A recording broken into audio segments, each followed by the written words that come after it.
முதல்ல கடக ராசியோட ஜென்ரல் கேரக்டரிஸ்டிக்னா தாய் உள்ளம் கொண்டவங்க இயற்கையாகவே இமோஷ்னல் ராசிங்க. இந்த ராசி பார்த்திங்கன்னா எந்த ஒரு விஷயத்தினும் இவங்க கூட பழகிறவங்க, இவங்க கூட வேலை செய்கிறவங்க எல்லாமே ஃபேமிலி மெம்பராக ட்ரீட் பண்ணுற ராசி இந்த கடக ராசி தான். ஆனால் ஃபஸ்ட்டு இது எல்லாத்துலேயும் இணங்கி பேச ரொம்ப வண்டி வாகனத்தில் என்னென்னா இவங்க எப்போவுமே ஒன்றுக்கு மேற்பட்ட வண்டி வாங்கிக்குவாங்க. அதுதான் இவங்களுக்கு பிரச்சனை.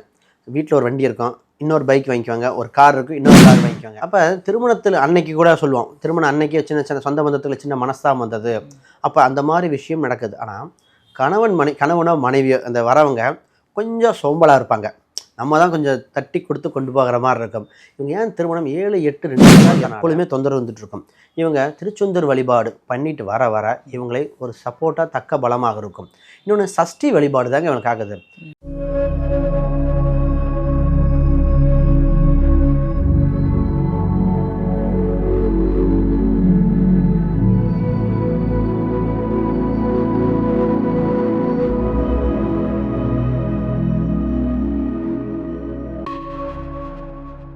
ஆன்மீக பரிகார நேயர்கள் அனைவருக்கும் அன்பான வணக்கங்கள். இன்னைக்கு நம்ம யாரை சந்திக்க வந்திருக்கோம் அப்படின்னு பார்த்தீங்கன்னா, அஸ்ட்ராலஜர் ஸ்ரீ சுபம் விஜயகுமார் சாரை தான் சந்திக்க வந்திருக்கோம். ரொம்ப அழகா நமக்கு ஒவ்வொரு ராசிக்குமான பிரம்மன் எழுதிய அந்த தலை விதி எப்படி இருக்கு அப்படின்னு சொல்லிட்டு இருக்காங்க. அந்த வகையில இன்னைக்கு நம்ம பார்க்க போறது கடகராசி நேயர்களுக்கு உங்களுடைய தலை விதி எப்படி அமைஞ்சிருக்கு அப்படிங்கிறத நம்ம கேட்டு தெரிஞ்சுக்கலாம். வாங்க. வணக்கம் சார். வணக்கம் மேடம்.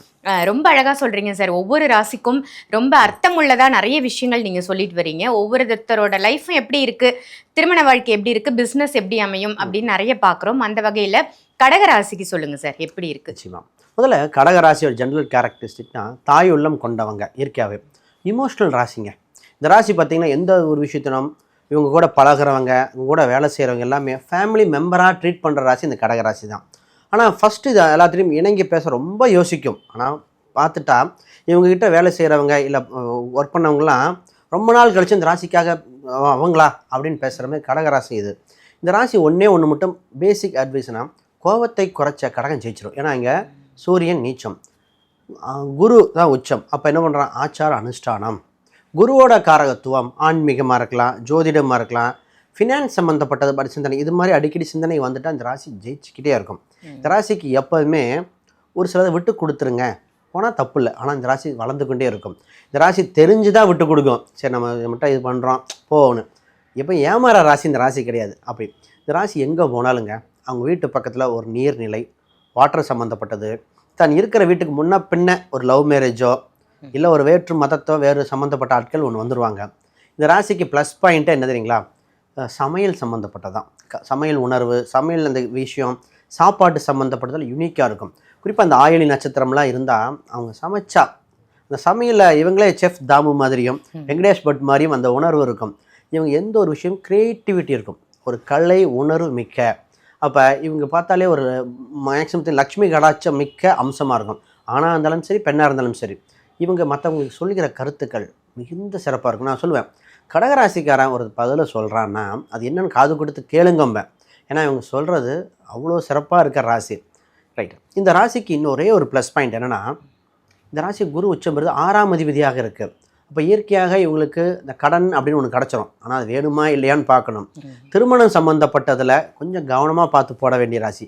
நம்ம பேசும்போது கூட சொல்லுவோம். அப்போ திருமணம், கடன் ரெண்டுமே வாழ்க்கையில் கவனிக்க வேண்டிய ராசி இந்த ராசியாக தான் இருக்குது. Okay sir. இவங்களுக்கு இந்த வண்டி வாகன யோகம் இல்லை வீடு மனை யோகம் எப்படி இருக்குது? நிச்சயமாக இந்த ராசிக்கு பார்த்திங்கன்னா, இந்த ராசிக்கு ஃபஸ்ட்டு அட்வைஸே ஒன்று ஷேர் மார்க்கெட்டில் இன்வெஸ்ட் பண்ணுங்கள், இல்லை இடத்துல வீட்டில் இன்வெஸ்ட் பண்ணுங்கள். இவங்களுக்கு ஒரு நல்ல விஷயம் என்ன, எப்போவுமே ஒரு இடம் வாங்கினாங்கன்னா அது ரெண்டாக டபுளாக பிரிக்கிறோம். இவங்க ஒரு பக்கம் இடம் வாங்கி போட்டிருப்பாங்க, அந்த லேண்டு வேலையை கூடிடும். அதை சேல்ஸ் பண்ணிவிட்டு வீடு கட்டினேன், ஒரு இடம் வாங்கியிருந்தேன் அதை கொடுத்துட்டு இன்னொரு பக்கம் இடம் வாங்கினேன் அப்படின்னு மாற்றி பண்ணுற அம்சம் உண்டு. இவங்களுக்கு இடம் நிச்சயமாக உண்டு, வளர்ச்சிகரமாக இருக்கும். தாய் தந்தை அந்த பூர்வீக ரீதியான சொத்துக்களும் அமையக்கூடிய அம்சம் உண்டு. அப்போ இந்த ராசிக்கு ஃபஸ்ட்டு இன்வெஸ்ட்மெண்ட்டு இடம், வீடு. இந்த வண்டி வாகனத்தில் என்னென்னா இவங்க எப்போவுமே ஒன்றுக்கு மேற்பட்ட வண்டி வாங்கிக்குவாங்க. அதுதான் இவங்களுக்கு பிரச்சனை. வீட்டில் ஒரு வண்டி இருக்கும், இன்னொரு பைக் வாங்கிக்குவாங்க, ஒரு கார் இருக்கும், இன்னொரு கார் வாங்கிக்குவாங்க. எதுக்குன்னு கேட்டால் சொல்ல மாட்டாங்க. அப்போ என்ன தேவைன்னா இவங்களுக்கு இந்த ஒரு விஷயம் மட்டும் இதாக இருக்கலாம்.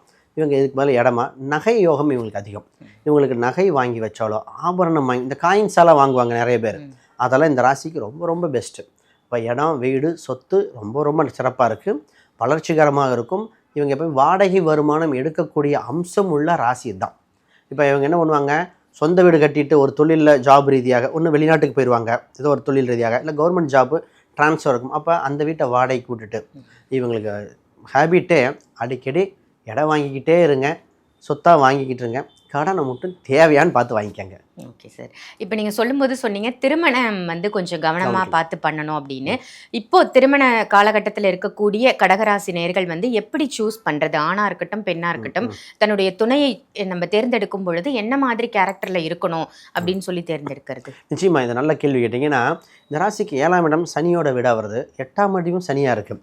திருமணம் இருக்கா இல்லையா, கிடைக்குமா கிடைக்கும், ஒரு பதட்டத்துக்கு பின் திருமணம் அமைய வாய்ப்புண்டு. கடகராசிக்காரங்க பொதுவாக கேட்கலாம், என்னப்பா கல்யாண மண்டபத்துக்கு முடிவு ஆகும்போது இவங்களுக்கு பிடிச்சிருக்கோம், அவங்க அம்மா அப்பாவுக்கு பிடிச்சிருக்கோம், சொந்த பந்தக்காரங்க வந்து குறுக்கணிப்பாங்க, வேண்டாம் அப்படின்னு. ஒரு திருமணத்தில் ஒரு சின்ன சலசலப்புக்கு பின் தான் வரனே அமைகிறது.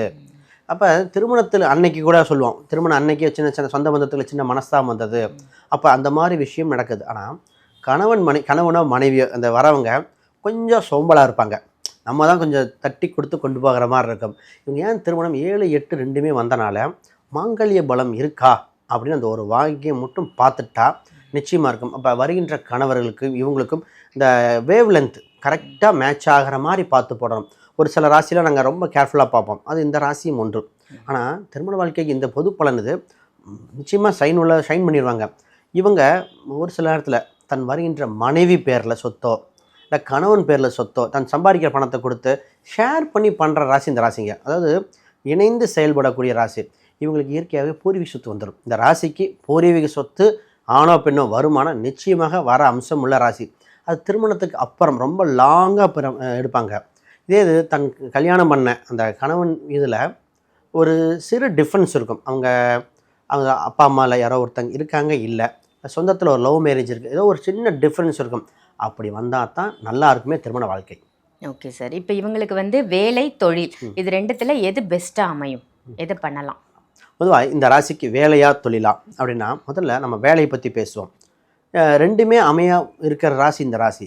இந்த ராசிக்கு பார்த்திங்கன்னா வேலை தொலைதூரமாக அமைகிற வேலை, தன் பூர்வீகத்தை விட்டு வெளியே அமைகிற வேலையெல்லாம் டெவலப் ஆகிட்டே போவாங்க. என் பூர்வீகம் வருதுங்க அப்படிமா அடிக்கடி பயணத்துக்கு பயப்படாமல் இருந்தால் ஜெயிச்சிடும்.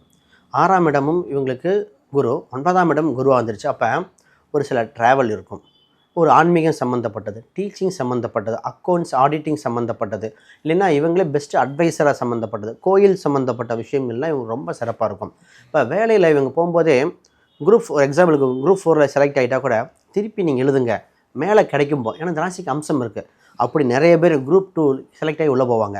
அப்போ தான் இருக்கிற தகுதியை விட அடுத்த 2 ஸ்டெப் டபுள் ப்ரமோஷன் கிடைக்க வாய்ப்புள்ளது. இப்போ இந்த வேலையை இப்படி அமைச்சுக்கணும். இப்போ பிஸ்னஸ் அப்படின்னா இந்த ராசிக்கு பிஸ்னஸ்ங்கிறது ஒரு சிலர் மட்டும் தான் எடுத்துக்கிறாங்க. ஏன்னா இந்த ராசிக்கு செவ்வாய் தான் 10ஆம் அதிபதி நீச்சமாக இருக்குது. ஒரு சிலர் பிஸ்னஸ் எடுத்துக்கிட்டால் என்ன பண்ணுவாங்கன்னா ஏதோ வெளி மாநிலமோ வெளியூர் தொடர்போ போடணும். அதில் இவங்களுக்கு ரியல் எஸ்டேட் செட் ஆகுது, அக்ரிகல்ச்சர் ரொம்ப செட் ஆகும், வாட்டர் பேஸ் பண்ணி இல்லை ஹோட்டல் லாட்ஜிங் இந்த மாதிரி ஹாஸ்டல் ஃபெசிலிட்டி, இந்த மாதிரி இடம் வீடு இது ஒட்டி இருக்கிற அத்தனையும் சிறப்பாக இருக்கும். ஒரு சிலர்லாம் ஃபுட்டு பிராண்டை தயாரித்து சேல்ஸ் பண்ணுவாங்க, ஒரு சிலர்லாம் கெமிக்கல் ஃபேக்ட்ரி சேல்ஸ், இதெல்லாம் இவங்க செட் ஆகும். இப்போ கட்டடம் சம்மந்தப்பட்ட செவ்வாய் காரகத்துவம், மோட்டார் வாகனங்கள் இதெல்லாமே இயற்கையாகவே இவங்களுக்கு இது. இந்த இடத்துல சந்திரனை கலை உணர்வும்போம். சார் எனக்கு இதெல்லாம் அம்சம் இல்லை, சூழ்நிலை ஒத்து வரலைன்னா நேராக நான் மீடியா பக்கம் போயிட்டுறேன் சார், உங்களுக்கு மீடியா செட் ஆகும். இல்லைன்னா வெளிநாடு தொடர்புடைய, ஏன்னா இவங்க சந்திரனை பயண கிரகம் உண்டு, ஃபாரின் சம்மந்தப்பட்ட தொடர்புடைய இதெல்லாமே இந்த ராசிக்கு இயற்கையாக வரும். இப்போ இந்த வேலையா தொழிலான்னு பார்த்தா ரெண்டுமே அம்சம் உள்ள ராசி இந்த ராசி. இவங்களுக்கு அரசாங்க ஏதோ ஒரு டச் இருந்துகிட்டே இருக்கும், பெரிய பெரிய ஆன்மீக குருமார்கள் டச் வந்துடும். அதோட முக்கியமாக இந்த ராசிக்கு எல்லாருக்கூடையும் இணைந்து பழகிற அம்சம் இந்த ஒரு ராசிக்கு மட்டும்தான் இருக்குது. கடகம்னா தண்ணிம்பம், எல்லாருக்கும் சமமாக பார்க்குறது, இடத்துக்கு தகுந்த மாதிரி அந்த அட்ஜஸ்ட்மெண்ட் இந்த ராசிக்கு வரனால எங்கே வேணாலும் ஷைன் பண்ணிடும். கண்டிப்பாக சார், ரொம்ப அருமையாக சொன்னீங்க. இதில் இன்னொரு ஒரு பாயிண்ட் கேட்கணுன்ட்டு என்னென்னா, கடகராசி நேயர்களுக்கு வந்து இந்த போட்டி பொறாமை, இந்த வஞ்சகம் இல்லை சத்ரு தொல்லை இதிலேருந்து அவங்க வெளியில் வரணும், இந்த பிரச்சனைகள்லாம் அவங்களுக்கு இருக்கக்கூடாது அப்படின்னா எந்த இறைவனை வந்து வேணும்? பொதுவாக இந்த ராசி வளர்ச்சி டபுள் ப்ரமோஷன் ட்ரிபிள் ப்ரமோஷன் போயிட்டு இருக்கறனால போட்டி பொறாமைகள் இருக்கும். ஏன்னா இவங்களுக்கு இயற்கையாகவே அந்த அம்சம் டெவலப்மெண்ட் இருக்கிறனால. 6ஆம் இடம் தான் ருணரோக சத்ருன்னு அர்த்தம், அங்கே செவ்வாய் பகவான். ஏன்னா இவங்க ராசிக்காரங்க 6ஆம் இடத்துல தான் நீச்சமாகுது. அப்போ எதிரிகளால் எப்பொழுதுமே தொந்தரவு வந்துட்டு இருக்கும். இவங்க திருச்செந்தூர் வழிபாடு பண்ணிட்டு வர வர இவங்களை ஒரு சப்போர்ட்டாக தக்க பலமாக இருக்கும். இன்னொன்று சஷ்டி வழிபாடு தாங்க இவங்களுக்கு ஆகுது. கந்த சஷ்டி வழிபாடோ இல்லை சஷ்டி விரதமோ இவங்களை சஷ்டி விரதம் தான் இருக்க சொல்லுவேன். சஷ்டி விரதம்லாம் இருந்தால் சகலத்தையும் வென்றுவாங்க. எப்பேற்பட்ட தோஷங்களாக இருந்தாலும் காம்படிஷன் கண் திருஷ்டி எதாக இருந்தாலும் ஜெயிக்கக்கூடிய அம்சம் இந்த ராசிக்கு உண்டு. ஆனால் எதிரிகளால் வாழ்கிற ராசி இந்த ராசி தான். இந்த கடகராசி ஒன்று தான் எதிரிகள் இருக்காங்கன்னு தெரிஞ்சுக்கிட்டு வளரும். நான் ஒரே ஒரு அட்வைஸ் இந்த ராசி சொல்வேன். நீ எது வளர்ந்தீங்க அதனால் எதிரிகள் உங்களுக்கு உருவானாங்களோ நீங்கள் அந்த வேலையை 2 மடங்கு 3 மடங்கு செய்ய ஆரம்பிச்சிருங்க. ஏன்னா உங்களை எதிரிகளை அவங்க என்ன வேணான்னு சொல்கிறாங்க அதை தான் திருப்பி செய்யணும். அப்படி தான் அவங்க வளர்ச்சி போய்கிட்டே இருக்கும். Super sir. இது அனுபவ உண்மை அப்படின்னு சொல்லலாம். அதனால தான் ஒரு சில பாயிண்ட்ஸ்லாம் நான் கேட்டேன் உங்ககிட்ட. நிறைய பேர் கடகராசி நேயர்கள் வந்து எனக்கு தெரிஞ்சவங்களே இருக்காங்க. ஸோ அவங்களுக்கும் இது உபயோகமாக இருக்கட்டும் அப்படின்ட்டு தான் ரொம்ப அருமையாக சொன்னீங்க சார். நன்றி. வணக்கம். இந்த பதிவு உங்க எல்லாருக்கும் பயனுள்ள பதிவாக அமைஞ்சிருக்கும் அப்படின்னு நினைக்கிறேன். இதை மற்றவங்களுக்கும் ஷேர் பண்ணுங்க.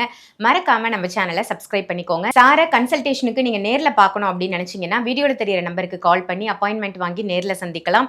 அதே மாதிரி உங்க ஜாதகத்துல இருக்கக்கூடிய சந்தேகங்களை கேட்கணும், இல்ல ஜாதகமே பார்க்கணும், பொருத்தம் பார்க்கணும் அப்படின்னாலும் ஆன்லைன் கன்சல்டேஷனும் இருக்கு. அதையும் பயன்படுத்திக்கோங்க. இதே மாதிரி வேற ஒரு நல்ல பதிவுல உங்க எல்லாரையும் சந்திக்கின்றேன். நன்றி, வணக்கம்.